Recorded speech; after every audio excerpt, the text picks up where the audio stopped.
సుధా కిచెన్కి స్వాగతం. ఈరోజు పచ్చి మామిడికాయతో జ్యూసు చేసుకున్నామండి. ఇదిగోండి పచ్చి మామిడికాయ జ్యూస్ అయితే తయారు చేశానండి ఇంట్లోనే. సుధా కిచెన్ ఛానల్లోని చేసి పెట్టాను, చూడండి. లింక్ పెడతాను, మీకు ఎలా చేయాలో చూపించానండి.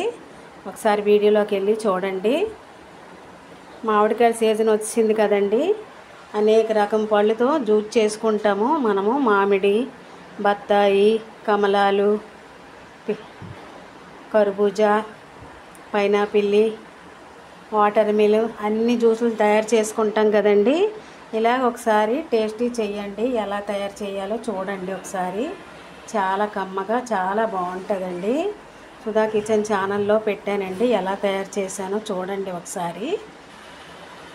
కింద లింక్ పెడతాను, ఒకసారి చూడండి. నచ్చిందండి ఈ వీడియో? నచ్చితే లైక్ చేయండి. మీకు ఐసు ముక్కలు అవసరం లేకపోతే వేసుకోకండి. ఐసు ముక్కలు వేసుకుంటే కూలుగా చల్లగా బాగుంటుంది. పచ్చి మామిడికాయల జ్యూస్ అండి ఇది. నచ్చిందా video?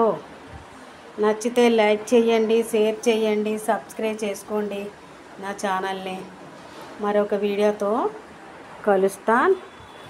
Bye bye, thank you.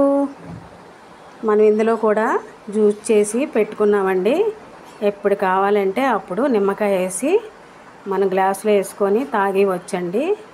ఒక వారం 10 రోజులు చేసి పెట్టుకొని సీసాలో వేసుకుంటే మనకి ఎప్పుడు కావాలంటే అప్పుడు తాగొచ్చండి.